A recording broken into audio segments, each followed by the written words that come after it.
இஸ்ரேலின் ஒரே மிதவாத பிரதமரை அழித்தது அரபு நாடுகள் அல்ல, அவரின் சொந்த உளவு அமைப்பு.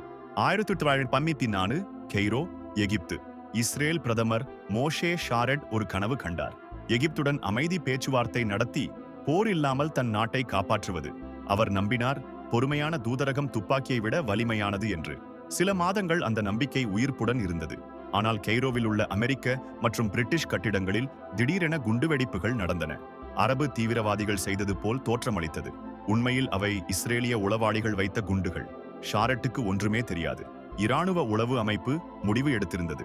எகிப்துடன் அமைதி வந்தால் அவர்களின் அதிகாரம் குறையும்.